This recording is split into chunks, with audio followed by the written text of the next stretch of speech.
Di mana titik tidak masuk akalnya? Di mana titik tidak masuk akalnya? Aksara film passwordnya. Dia nggak punya bapak ya. Hai guys, kali ini gue akan membawakan sebuah kisah anak pungut yang tak tahu diri. Sebab bukannya membanggakan orang tua lebih dulu, beliau malah ingin membanggakan negara dengan embel-embel ingin mengalahkan Mr. Beast. Oke, tanpa berlama-lama lagi, udah follow belum?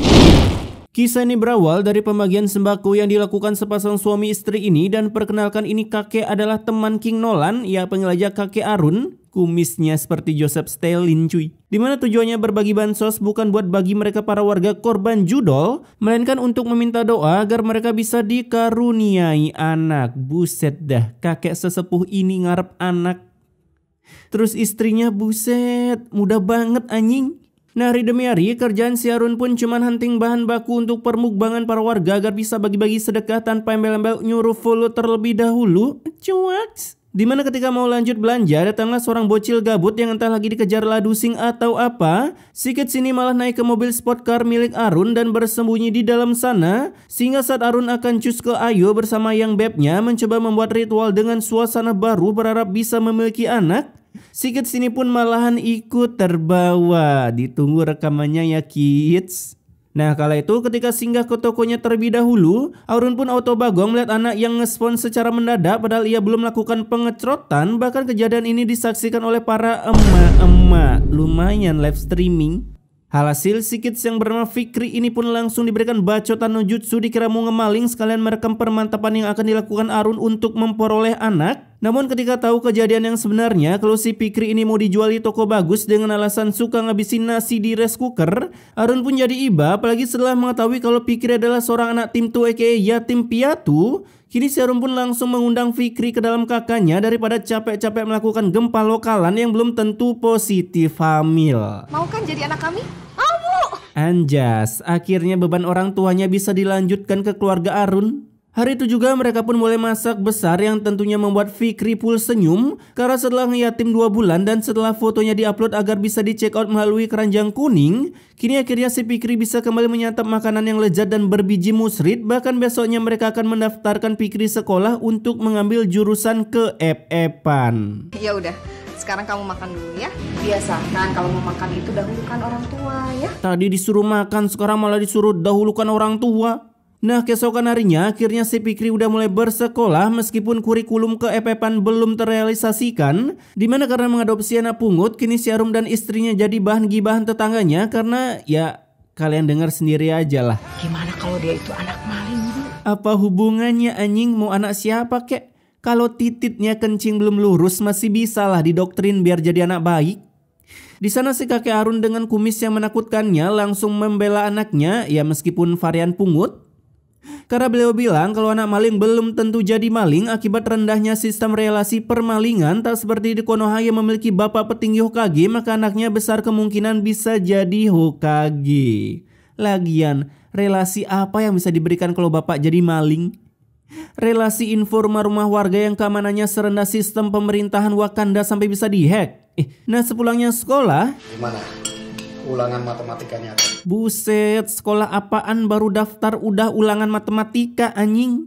Kala itu baru jadi bela kalau anak kecil bisa dididik tak seperti mantan bapaknya. Kini ternyata kata-kata itu salah sebab tingkah Fikri mulai terlihat membegundalkan. Kamu tau tempe bosen. Mulai ngelunjak. Sampai-sampai si Arun harus memberikan ayamnya untuk disantap oleh Fikri. Lu udah tahu kan apa alasan kenapa si Fikri mau ditaruh di keranjang kuning? Ngabisin lauk doang di rumah. Di hari itu juga Fikri pun diajak berkeliling untuk beli sepeda, bebas pilih asal jangan sepeda Sipa karena bisa jadi target buronan ladusing. Bahkan di sana Fikri sampai rebutan sepeda oleh si kids member FF ini. Sepeda ini untuk anak bapak saja ya. Tapi sepeda ini udah aku pilih duluan. Ini orang tua si bocil kemana dah? Bisa-bisanya beli sepeda mengsolokan gini. Setelah berhasil mendapatkan apa yang diinginkan, malam harinya Fikri kembali dihadiahi nasi kota oleh Arun. Tapi niat hati agar bisa dibagi bareng-bareng sambil mabar PES 2024 yang ada Fikri langsung mengambil nasi tersebut lalu menyantapnya sendirian tanpa salam babi ulu bego ke orang tuanya. Fiksi ini. Bapak Fikri dulu anggota pemuda Panca Indra anjing, kagak tahanan yang namanya nasi kotak.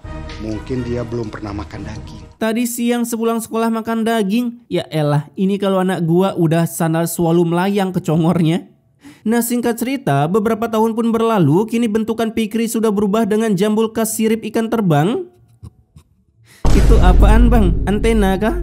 Dimana anehnya di sini, meski Fikri udah segede gaban, emak bapaknya masih terlihat sama bentukannya yang seharusnya si Arun menjadi leluhur tak bisa melihat anaknya melakukan proses tumbuh kembang. Saya nggak mau cari kerja kalau nggak dibeliin motor. Beginilah guys, jangan asal mengut anak ya kalian. Di sana Arun tentunya menolak dan lebih menyuruh anaknya untuk cari kerja dulu, baru nanti uangnya dipakai kredit motor. Kalau bisa kredit Pajero itu lebih mantap. Auto ngos-ngosan itu napas bayar kreditan.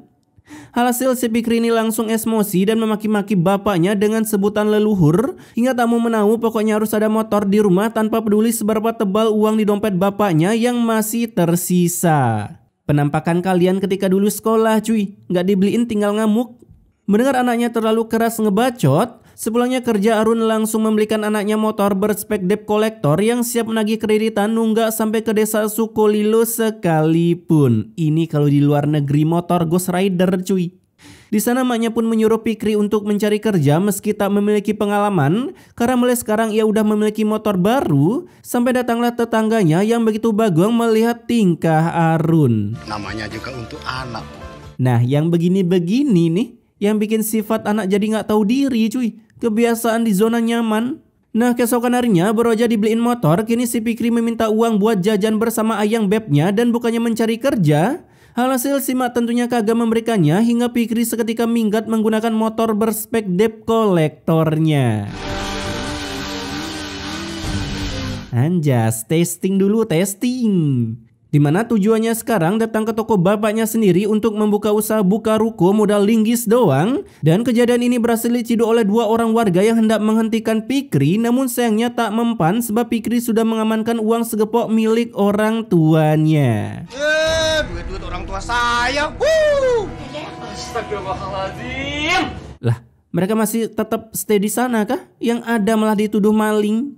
Untungnya saat Arun datang, mereka pun udah bagong di depan toko Arun agar tak dikira 2 minion tersebutlah yang ngemaling. Hasil Arun pun auto bagong melihat uang segepoknya udah ambles padahal baru aja mau dipakai taruhan sepak bola nanti malam Madun versus Manchester City. Terbagi para warga udah semakin murka melihat sifat kebegunalan Fikri yang disangka anak maling, tahu-taunya anak peninggalan dari Malin Kundang. Kalau ngangkat anak dari jalanan, kita kan nggak pernah tahu asal usulnya gimana. Lagian punya uang banyak kenapa kagak bikin bayi tabung si Run.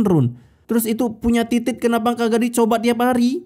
Nah beberapa hari kemudian Fikri pun mengungkapkan kalau ia akan merantau ke kota sampai membuat orang tuanya bangga meskipun bekerja di PT terbaik se-Nusantara. Namun sebelum itu ia pun meminta modal dulu ke orang tuanya agar bisa membuat konten review pencapaian selama bekerja dengan mengerental Pajero ataupun Fortuner. Hasil mendengar itu Arun tentunya menolak dan berkata seperti ini, Nerusin usaha toko bapak. tapi selang beberapa menit kemudian, aduh, Arun, maaf, tokonya kebakaran. niat hatimu gibahin loker ke anaknya, lokernya udah disantap valir.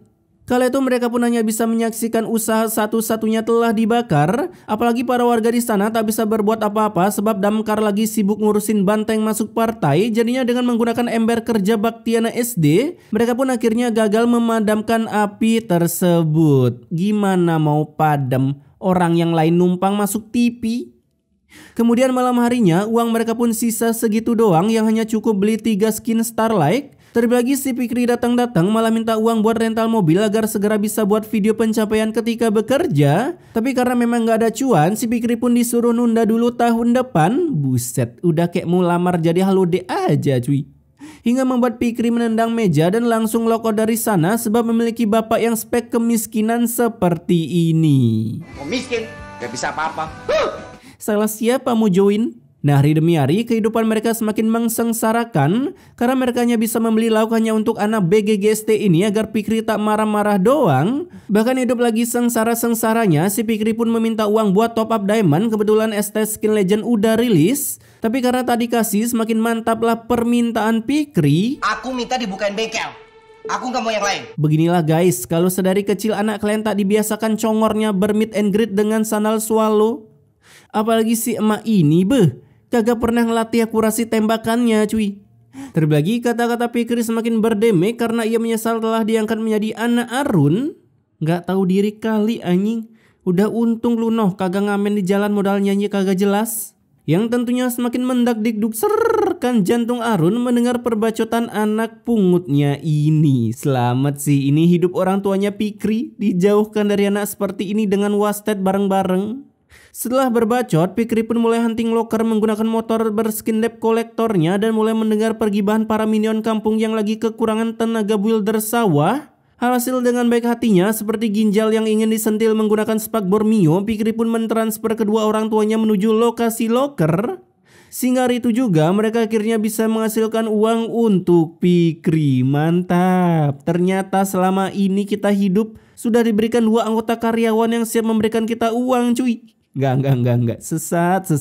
Jangan diterapin ya Sat. Di sisi lain kerjaan Fikri cuman menggoda serabi lempit berbagai rasa yang ada di kampung dengan mengandalkan motor berspek debt kolektornya. Gimana kalau aku anterin? Ogah. Nggak level dia sama lu bang. Namun ini woman malah menolak perhatian Fikri padahal baru aja mau diajak check-in. Sehingga Fikri pun harus meminta bantuan kedua orang temannya ini dengan iming-iming akan ditraktir bakso rudal tikus Madagaskar. Baik banget ya Fikri. Udah ganteng, banyak duit lagi.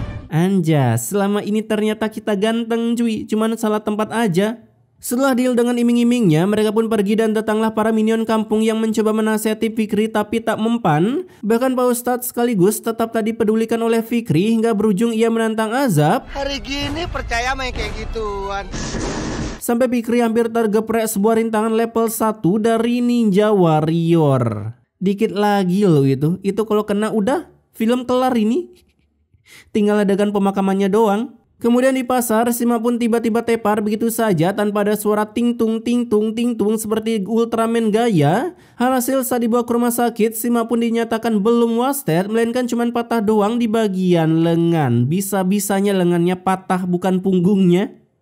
Mendengar hal itu, si Arun langsung menyuruh anaknya untuk menjual motor, tapi tentunya anak BGGST ini kagak mau sebab baru aja mendekatkan diri dengan serabi lempit jadi tak mungkin motornya dijual. Ya kali jalan kaki. Kalau kamu mau pergi, ya kamu bisa naik apa aja. Naik apa aja nggak tuh? Padahal alat transportasi satu-satunya cuman kaki. Dan karena anaknya nggak mau, terpaksa Arun harus menggadaikan rumahnya di juragan ini dengan bunga 50%. Tumben kali jadi juragan, biasanya jadi minion miskin anjing. Nah setelah Sima sehat, kini Arun pun harus kena mental dengan rebahan santu di kasur akibat tak kuasa menanggung cicilan di pegadaian. Hasil cicilan itu kini diwariskan ke istrinya dengan menjadi si paling banting tulang dengan menggantikan kerjaan Arun sebagai builder penanam rempah-rempah incaran VOC. Andai mereka kagak mungut anak cuy.